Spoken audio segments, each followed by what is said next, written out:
नमस्कार दोस्तों, स्वागत है आप सभी का अपने YouTube channel the secret civil servant में। और ये क्वेश्चन हमारा जनसंख्या और ऊर्जा से संबंधित यूनिट हम करा रहे हैं, तो उसके ही क्रम में लगातार जो क्वेश्चन कराए हमने 5-6, उसी का अगला क्वेश्चन है आपका। उत्तर प्रदेश की उच्च जनसंख्या वृद्धि के कारणों का उल्लेख करते हुए इसके नियंत्रण के उपायों को सुझाएं। अच्छा, इस पे क्वेश्चन आप कर चुके हो। एक क्वेश्चन पहले कराया था हमने, उसमें ये था कि जनसंख्या वृद्धि प्रतिरूप, ये पूछा था जनसंख्या वृद्धि प्रतिरूप से आप क्या समझते हो, और महिलाओं की भूमिका पूछी थी उसमें। लेकिन वही क्वेश्चन ये थोड़ा सा डिफरेंट है, उसका हल्का फुल्का कंटेंट यहाँ भी आपको देखने को मिलेगा। क्योंकि देखो, जब क्वेश्चन थोड़ा सा घूम जाता है और एरिया उसका वही हो, तो कंटेंट तो आपके पास सीमित होता है, उसका इस्तेमाल करते हैं फिर हम। तो उत्तर प्रदेश की उच्च जनसंख्या वृद्धि के कारण, यहाँ सीधे सीधे कारण बताने हैं हमको, है ना, और उनके नियंत्रण के उपाय बताने हैं फिर। ठीक है, चलिए क्वेश्चन का आंसर स्टार्ट करें। वर्ष 2011 की जनगणना के अनुसार उत्तर प्रदेश लगभग 20 करोड़ की आबादी के साथ देश का सबसे अधिक जनसंख्या वाला राज्य है। ओहो, फक्र होना चाहिए इस चीज़ पे हमें। आप ही बताओ, चलो, आपके प्रदेश की आबादी सबसे अधिक है तो आपको फक्र है इस चीज़ पे, बताना ज़रूर। चलिए, उच्च जनसंख्या वृद्धि राज्य के सामाजिक आर्थिक विकास में बाधा बनती है। अब नहीं होगा फक्र आपको, है, इसने बता दिया ना, उच्च जनसंख्या वृद्धि राज्य के सामाजिक आर्थिक विकास में बाधा बनती है। चलिए कोई बात नहीं, हमारे मोदी जी भी तो अपनी बात से फिर जाते हैं। कहीं कहीं हम बताते हैं जनसंख्या डिविडेंड, हैं, लेकिन वही डिविडेंड जब भारी पड़ रहा होता है हमारे संसाधनों पर, तो हम कहते हैं जनसंख्या कंट्रोल की जाए। इसके समाधान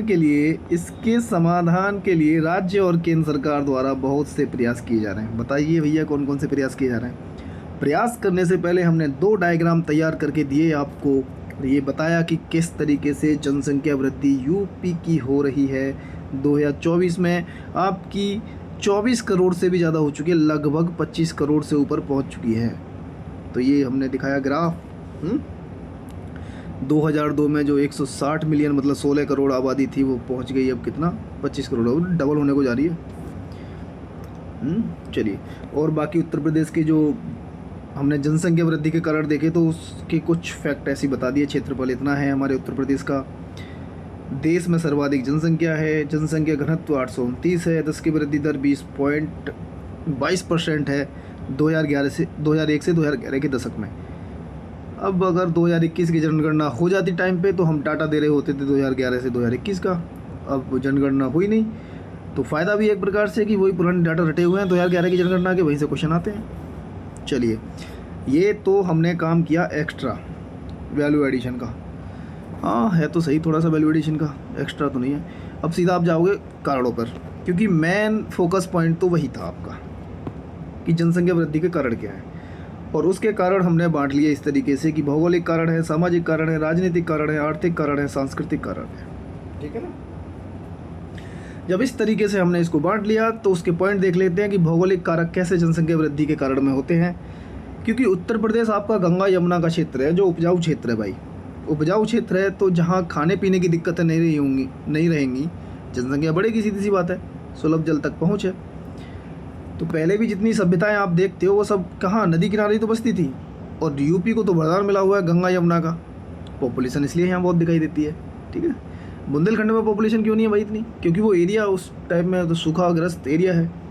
तो ये भौगोलिक कारक है। सामाजिक कारक देखिए यूपी में, सामाजिक कारकों में आप बाल विवाह देखोगे। अब जल्दी शादी कर दोगे, पिछले क्वेश्चन में भी इसी बात कर रहे थे हम, जल्दी शादी हो जाएंगी तो बच्चे ज़्यादा होते हैं फिर उनके, और 29, 30, 31 साल पे आदमी शादी कर रहा होता है, फिर वो उसे मालूम है कि जिस एज तक हम पहुँचेंगे, बालक बच्चे भी हमारे फिर बड़े हो पाएंगे, हमारे बराबर के नहीं हो पाएंगे। पता चला कि बाप और बेटा दोनों एक ही पेपर देने जा रहे हैं यूपीएससी का। चलिए, तो बाल विवाह, पितृसत्तात्मक समाज है, ये जनसंख्या वृद्धि का कारण कैसे हो सकता है। क्योंकि जब महिलाओं की भूमिका परिवार के आकार में नहीं होगी, क्योंकि शरीर तो उनका है ना, झेलना तो उनको है भाई, जब उनकी भूमिका नहीं होगी तो जनसंख्या वृद्धि आपको देखने को मिलेगी, परिवार का आकार आपको बढ़ते हुए दिखाई देगा। पितृसत्तात्मक समाज, ये सामाजिक कारक है ना।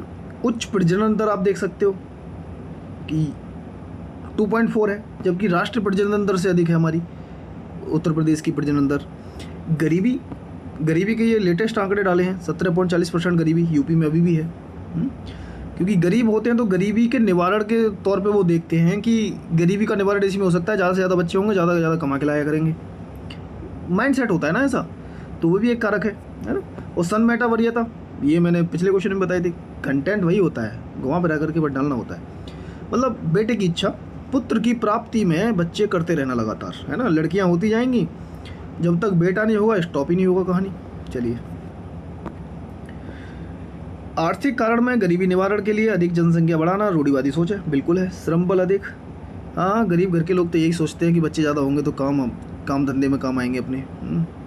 पढ़ाना लिखाना तो दूर की बात है फिर उनकी। राजनीतिक कारकों में देख लीजिए, नीति निर्माण में महिलाओं की कम भागीदारी। भाई उनके लिए पॉलिसी बनेंगी तो उन्हीं को पार्टिसिपेशन नहीं मिलेगा।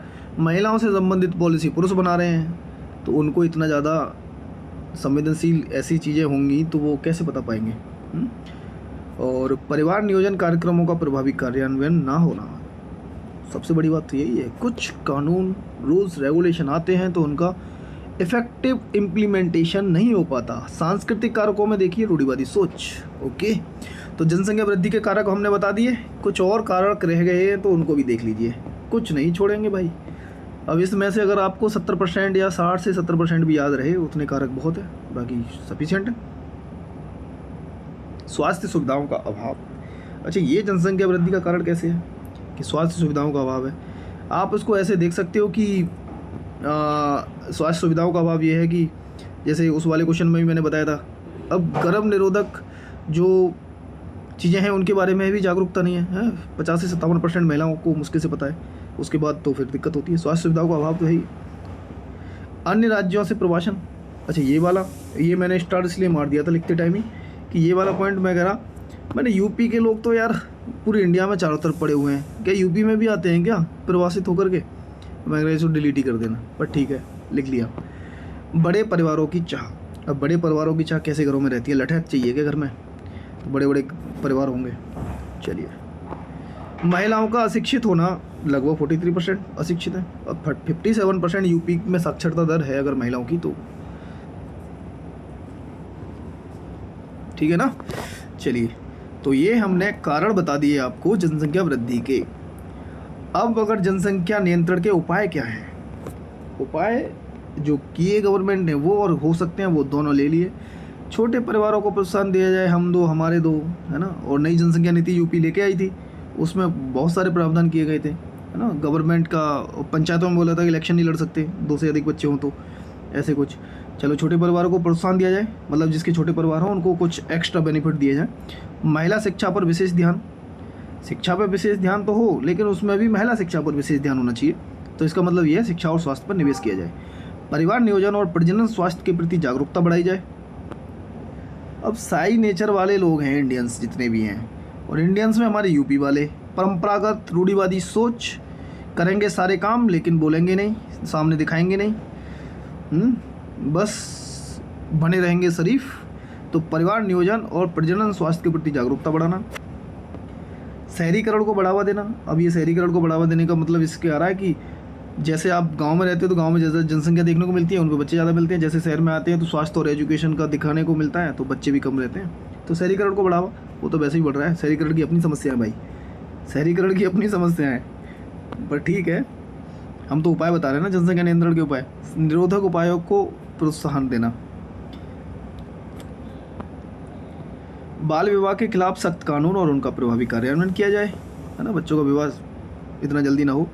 सेंट्रल लेवल पे अभी जया जेटली कमीशन बैठाया गया था, है ना, तो उसमें भी बच्चियों की उम्र लड़कों की उम्र के बराबर शादी की करने की, क्योंकि कानून कैसा डिफरेंट है, 18 साल की लड़की और 21 साल का लड़का, इसकी शादी 3 साल का डिफरेंस तो ये लेके चलते हैं। फिर कहते हैं कि लड़की बड़ी होगी और लड़का अगर छोटा है तो उनकी शादी नहीं होनी चाहिए, पता नहीं क्या ही कॉन्सेप्ट लगाया होगा। अब अच्छा इस पर कभी डिस्कशन हुआ नहीं हमारा किसी से, नहीं हुआ था एक दोस्त से, कि लड़की अगर बड़ी हो लड़का छोटा हो तो क्या दिक्कत है भाई, समाज उसको कैसे क्यों नहीं एक्सेप्ट करता शादी के लिए। अब कानून में ही देख लो आप, कानून में कितना अंतर कर रखा है कि लड़की की 18 साल की उम्र होगी, शादी की एज होगी भाई, लड़का की 21 साल में जाके होगी, तो मतलब लड़का बड़ा होगा लड़की छोटी होगी शादी करते टाइम, सिंपल सी बात है, वो होता ही है। सामाजिक मानदंड स्वीकृति, सामाजिक लैंगिक भेदभाव समाप्त करना, गरीबी उन्मूलन और रोजगार के अवसरों का सृजन। ठीक है जी, इतने उपाय बता दिए। अच्छा, ये मैं अन्य उपाय क्यों लिख देता हूँ जब उसी में नहीं लिख सकता? नहीं भाई, मेरी डिज़ाइन ख़राब हो जाएगी फिर क्वेश्चन की। हाँ ठीक है, देखने में अच्छा लगता है ना, फिर बस अलग से डाल देते हैं कुछ पॉइंट। अन्य उपाय: पिछड़े क्षेत्रों पर विशेष ध्यान, जनसंख्या नियंत्रण कार्यक्रमों में स्थानीय समुदायों की सक्रिय भागीदारी। फिर से मैंने डाल दिया ये स्थानीय समुदायों की सक्रिय भागीदारी। लोकल पब्लिक को नहीं भूल सकते आप, उनका किसी भी चीज़ में, किसी भी क्वेश्चन में, किसी भी पॉलिसी के इम्प्लीमेंटेशन में सबसे बड़ा भाग और सबसे बड़ा हाथ रहता है और सबसे बड़ी भूमिका रहती है उनकी। स्वास्थ्य शिक्षा के क्षेत्र में निवेश को बढ़ाना। ठीक है, उपाय हो चुके हैं आपके सारे, अब कौन से उपाय करोगे आप? चलिए अब निष्कर्ष कर दीजिए। निष्कर्षतः राज्य की नई जनसंख्या नीति 2021 जनसंख्या नियंत्रण में महत्वपूर्ण साबित हो सकती है, होगी। देखो, उपरोक्त उपायों के माध्यम से, उपरोक्त उपाय मतलब जो उपाय हमने बताए ऊपर, उनके माध्यम से जनसंख्या वृद्धि को नियंत्रित कर राज्य के समग्र विकास को बढ़ावा दिया जा सकता है। दिया सकता तो ओके। तो ये प्रश्न हमारा का समाप्त होता है। और ये हम क्या दिखाई दे रहे हैं भाई? Best educational channel. पता नहीं ये बेस्ट है कि नहीं, आपको लगता है कि नहीं? अभी तो मेंस की आंसर राइटिंग चल रही है, प्रीलिम्स का कराएंगे। प्रीलिम्स के लिए बहुत वेट कर रहे होंगे लोग, और अब पीटी मोड में आ भी चुके हैं। और हम तो अपने अंदाज में कराएंगे जिस तरीके से हम पढ़ते हैं भाई। सोर्स कम है, डिजिटल बोर्ड वगैरह तो है नहीं, तो जो सोर्स हैं उसी सोर्स में हम आपकी हेल्प करने के लिए पूरी तरह से तत्पर हैं, जिसमें हमारी भी खुद ही हेल्प हो जाती है मेहनत करते करते। ठीक है ना। द सीक्रेट सिविल सर्वेंट, अभी हम जितने भी हैं सब सीक्रेट सिविल सर्वेंट हैं, किसी दिन धमाका बोलेंगे मंच पे। ठीक है, ओके। तो थैंक यू सो मच। अच्छा, मैं दोबारा से फ्लो में आ गया हूँ, वरना मेरा ना रिदम टूटा हुआ था काफ़ी टाइम से, जब से मैं प्रयागराज गया था। चलिए, होता है कभी कभी ऐसा। ठीक है, so thank you so much, bye bye.